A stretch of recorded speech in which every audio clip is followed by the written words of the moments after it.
প্রতিটি সকাল আমাদের সামনে খুলে দেয় এক একটি কাগজের পৃষ্ঠা, যেখানে লেখা থাকে গতকালকের গল্প, আজকের প্রশ্ন এবং আগামী দিনের ইঙ্গিত। এই পৃষ্ঠা শুধু সংবাদ নয়, এটা আমাদের সমাজের প্রতিচ্ছবি, রাজনৈতিক রূপ, জনগণের কণ্ঠস্বর। স্বাগত আপনাদেরকে সংবাদপত্র পর্যালোচনা ভিত্তিক আওয়ার ইসলামের বিশেষ অনুষ্ঠান প্রতিদিনের পত্রিকায়। প্রতিদিনের পত্রিকায় কি থাকছে, কোন শিরোনামে মুখরিত থাকছে বাংলাদেশ, সেই সকল বিষয় নিয়ে আপনাদের সঙ্গে আছি আমি নাজমুল হাসান। চলুন আজকের আয়োজন শুরু করি। প্রথমে নিয়ে নিচ্ছে আমার দেশ তাদের লিড করেছে হঠাৎ গ্যাস সংকটে শিল্প উৎপাদনে বিপর্যয়। তারা অন্য একটি শিরোনাম করেছে কাশ্মীরে হামলা ঘিরে উত্তেজনা, ভারতের হুঙ্কার, কঠোর হুঁশিয়ারি পাকিস্তানে। প্রিয় দর্শক, আমরা জানি যে কাশ্মীরে পাহেলগাঁয়ে যে হামলা হয়েছে, জঙ্গি হামলা হয়েছে, সেই হামলাকে কেন্দ্র করে পাকিস্তান এবং ভারতের মধ্যে ধাওয়া এবং পাল্টা দেওয়া চলছে। তারা মাঝখানে একটি সিঙ্গেল কলামে লিখেছে যে লুটের চর ঘিরে খাচ্ছে লুটেরা মেঘনা গ্রুপ। এপাশে তারা শিরোনাম করেছে এবার সন্তোষ শর্মার সঙ্গে জামাতের বন্ধুত্ব। আমরা জানি যে সন্তোষ শর্মা বাংলাদেশ জামাত ইসলামীর প্রীত সমাবেশে বিতর্কিত সাংবাদিক কালবেলা সম্পাদক সন্তোষ শর্মার উপস্থিতি নিয়ে ক্ষোভ তৈরি হয়েছে। গত বুধবার রাজধানী একটি মিলনায়তনে এই প্রীতি সমাবেশ বিভিন্ন ধর্মাবলম্বীদের প্রতিনিধি এরা অংশ নেন।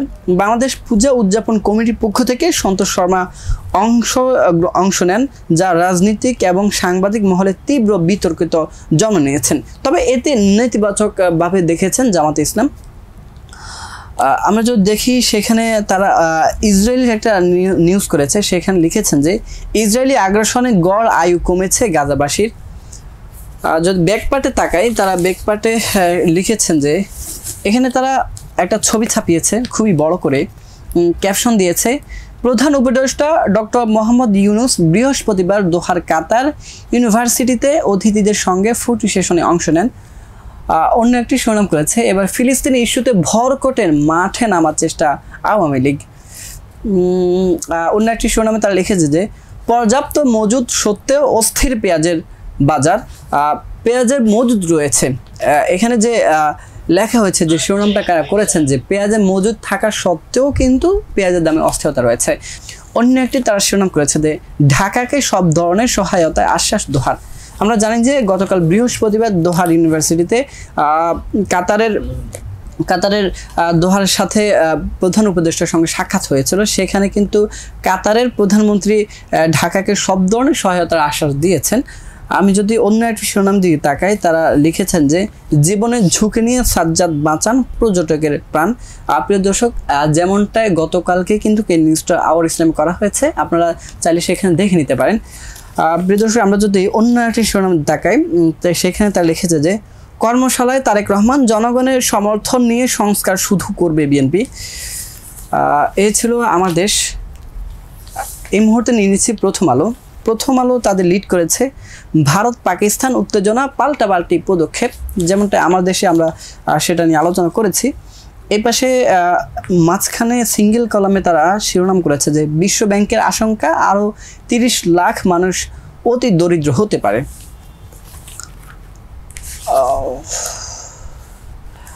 এই পাশে তারা শিরোনাম করেছে কুয়েট পরিস্থিতি নিয়ে একটা সিঙ্গেল কলাম তারা ছাপিয়েছে। সেখানে হেডলাইন্স করেছে যে উপাচার্যকে অব্যাহতি পদক্ষেপ অচলাবস্থা নিরসনের পথে। আমরা জানি যে গতকালকে উপাচার্যকে অব্যাহতি দেওয়া হয়েছে।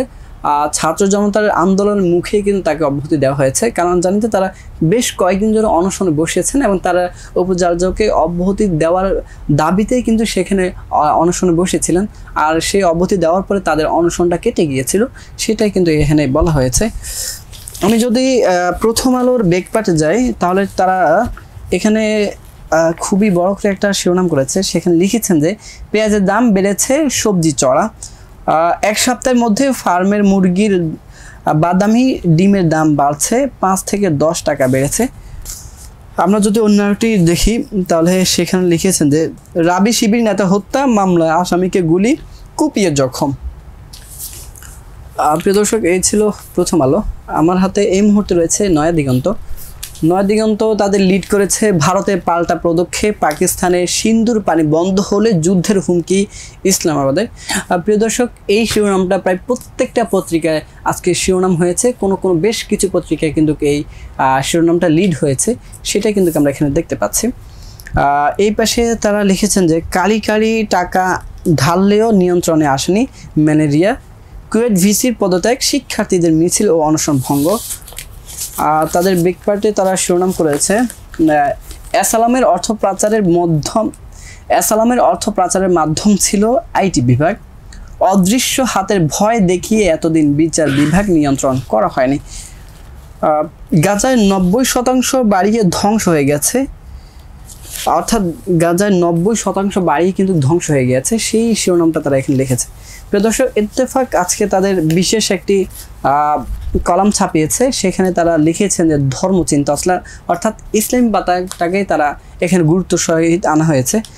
এখানে যেই শিরোনামটা তারা করেছে সেখানে লিখেছেন যে হজের আকিদাগত ভুল ভ্রান্তি, অর্থাৎ হজের অনেক আকিদাগত ভুল ভ্রান্তি রয়েছে আমাদের, যেটা আমরা অনেকে জানি না। হজে যাওয়ার পূর্বে যেটা আমাদেরকে জানা উচিত, আপনারা চাইলে কিন্তু এখানে পড়ে নিতে পারেন। যেভাবে হজের প্রস্তুতি নেবেন, আমরা যারা হজে যাচ্ছি এবং হজে যাওয়ার জন্য খুবই আগ্রহ প্রকাশ করছি, তাদের জন্য এই শিরোনামটা খুবই গুরুত্বপূর্ণ হতে পারে। প্রাণীর প্রতি দয়া ও ভালোবাসা, আমরা জানি যে ইসলামে প্রাণীর প্রতি এবং মানুষের প্রতি যেভাবে ভালোবাসা দেখানোর জন্য বলা হয়েছে, ঠিক প্রাণীর প্রতিও সেভাবে ভালোবাসা দেখানোর জন্য বলা হয়েছে। ঠিক সেই রকম একটা প্রবন্ধ তারা এখানে তুলে এনেছেন। প্রিয় দর্শক, এই মুহূর্তে আমার হাতে রয়েছে ইত্তেফাক তাদের লিড করেছে ভারত পাকিস্তান উত্তেজনা তুঙ্গে। অন্য একটি পাশে তারা খুবই গুরুত্বের সাথে একটা ছবি ছাপিয়েছে, ছবির ক্যাপশন লিখেছেন যে প্রধান উপদেষ্টা প্রফেসর মোহাম্মদ ইউনুস ও কাতারের প্রধানমন্ত্রী শেখ মোহাম্মদ বিন আব্দুর রহমান বিন জসিম আল থানির বৈঠক, গতকাল কাতারের প্রধানমন্ত্রী কার্যালয়ে বৈঠক অনুষ্ঠিত হয়। এই পাশে তারা আরেকটি শিরোনাম করেছে যে বাংলাদেশে পুনর্গঠনের সব ধরনের সহায়তার আশ্বাস কাতারের, গতকালকে সে বৈঠকে এই সিদ্ধান্ত কিন্তু কাতার দিয়েছেন। অন্য একটি শিরোনাম তারা লিখেছে যে পাকিস্তানের পররাষ্ট্রমন্ত্রী ঢাকা সফর স্থগিত। আমরা জানি যে 27-28 এপ্রিল নির্ধারিত ঢাকা সফর স্থগিত করেছে ইসলামাবাদ। 27 এবং 28 তারিখে কিন্তু তাদের সফরের কথা থাকলেও সেই বর্তমানে যে ভারত এবং পাকিস্তানের মধ্যে যে পরিস্থিতি বিরাজমান করছে সেইটাকে কেন্দ্র করে কিন্তু তাদের সফরটাকে স্থগিত করা হয়েছে। এদিকে তারা আরেকটি শিরোনাম করেছে যে বাবার ভুলের জন্য ক্ষমা চাইলেন আসিফ, আলোচিত সেই ঠিকাদারির লাইসেন্স 2টি বাতিল। আমরা জানি যে গতকালকে কিন্তু আসিফ মাহমুদ সজীব ভুঁইয়া সে পোস্ট করেছিলেন এবং বাবার ঠিকাদারি যে লাইসেন্স দেওয়া হয়েছে সেইখানে কিন্তু বাতিল করা হয়েছে। এদিকে তারা অন্য একটি শিরোনাম করেছে যে সাবেক ডিবি প্রধান হারুনের প্লট ক্রয়, সাবেক ডিবির প্রধান যে প্লট ছিল সেটা কিন্তু বিক্রি করা হয়েছে, সেটা এখানে উল্লেখ করেছে। প্রিয় দর্শক, এই ছিল যুগান্তর এই ইত্তেফাকের প্রথম পাতা। আমি যে ব্যাক পার্ট দিকে তাকাই, সেখানে তারা খুবই বড় করে একটা ছবি ছাপিয়েছে এবং তারা কিছু ক্যাপশন দিয়েছে সাভার রানা প্লাজা ধ্বংসে 12তম বার্ষিকী, গতকাল অস্থায়ী স্মৃতিস্তম্ভের পুষ্পস্তবক অর্জন করে বিভিন্ন সংগঠন।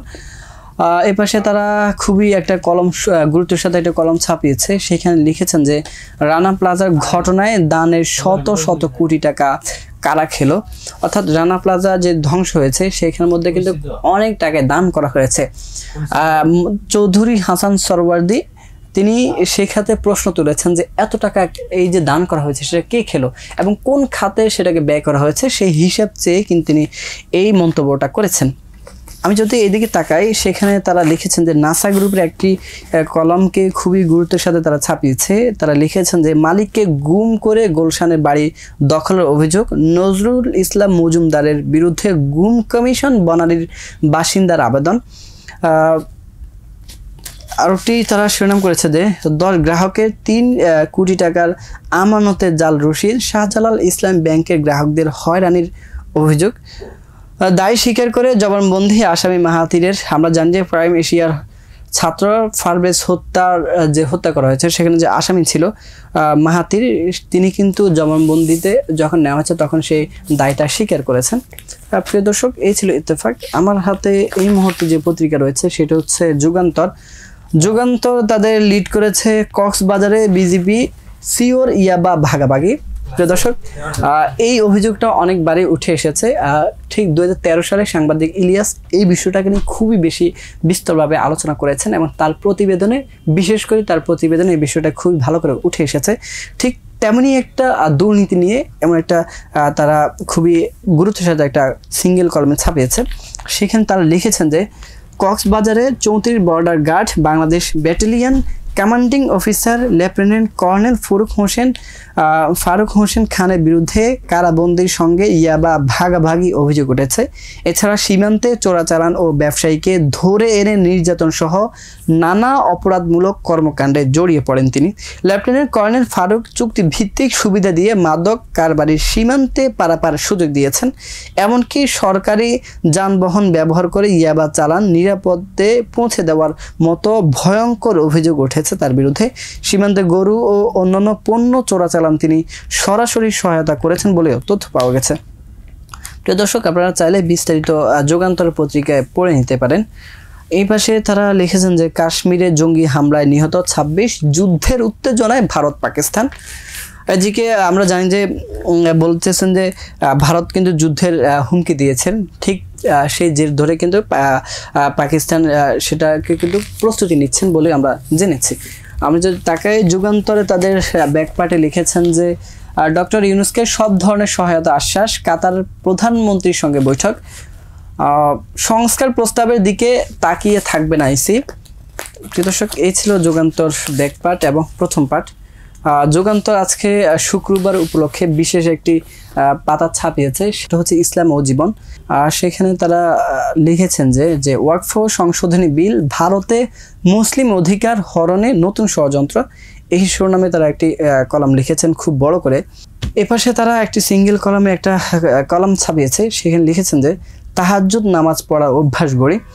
এপাশে যদি আমরা তাকাই, ইসলামে নারীকে দিয়েছে সর্বোচ্চ সম্মান, ইসলামে নারীকে সর্বোচ্চ সম্মান দিয়েছে, যেমন কন্যা সন্তানের মর্যাদা দিয়েছে। কন্যা সন্তানের মর্যাদা ইসলামে অনেক রয়েছে, যেখানে বলা হয় যে কন্যা সন্তান যখন ছোট থাকে তখন একটা বিয়ের আগ পর্যন্ত বাবার ব্যবস্থাপনায় থাকে, বিয়ের পরে স্বামীর আয়ত্তে থাকে এবং যখন স্বামীর পরে কিন্তু সন্তানের একটা আয়ত্তের মধ্যে থাকে। তার মানে হচ্ছে নারীকে জীবিকা নির্বাহন নিয়ে কোন ধরনের কোনো চিন্তা করতে হচ্ছে না, সব কিছুই ইসলামের একটা আওতার মধ্যে নিয়ে এসেছে, সেটাই কিন্তু তারা বিষয়টাকে তুলে এনেছেন। প্রিয় দর্শক, এই ছিল যুগান্তরের ইসলাম পাতা। আমি যদি নিয়ে নিই, এই মুহূর্তে আমার হাতে আছে আমাদের সময় এবং এটি হচ্ছে আমার হাতে সর্বশেষ পত্রিকা। সেখানে তারা লিড করেছে যে কমাতে গিয়ে আরও বেড়েছে গ্যাস সেবার জটিলতা। আমরা জানি যে গত কয়েকদিন ধরে কিন্তু গ্যাসের দাম কিন্তু খুবই প্রতিযোগিতামূলক বেড়ে চলেছিল। সেই কমানোর জন্য অনেকে কাজ করেছেন, সে কমাতে গিয়ে অনেক জটিলতা বেড়েছে, বিভিন্ন কলকারখানাতেই কিন্তু সেই জটিলতা এখন ছড়িয়ে পড়েছে। এই পাশে তারা লিখেছেন যে কাশ্মীর হামলা পাকিস্তানে ভারতে নিজে পাল্টাপাল্টি ধাওয়া উত্তেজনা চলছে, সেটাই কিন্তু তারা লিখেছেন। এই পাশে তারা লিখেছেন যে পারভেজ হত্যার শিক্ষার্থী মাহাথিরের দায় স্বীকার, জিয়াউল আহসান জমি জব্দ, হিসাব অবরুদ্ধ। তাদের ব্যাকপার্টে তারা লিখেছেন যে পরিত্যক্ত বিমানবন্দর চালুর উদ্যোগ, পরিত্যক্ত যে বিমানবন্দরগুলো রয়েছে সেগুলো চালু করার উদ্যোগ নিচ্ছে সরকার, সেটাই কিন্তু এখানে লেখা হয়েছে। বাবার ঠিকাদারি লাইসেন্স বিষয়ে ক্ষমা চাইলেন আসিফ মাহমুদ, জামাতের নিজস্ব কোনো এজেন্ট নেই। এই ছিল আমাদের সময়। প্রিয় দর্শক, এই ছিল সংবাদপত্র পর্যালোচনা ভিত্তিক আওয়ার ইসলামের বিশেষ অনুষ্ঠান প্রতিদিনের পত্রিকা। সে পর্যন্ত বিদায় নিচ্ছি, ভালো থাকবেন, সুস্থ থাকবেন, আল্লাহ হাফেজ।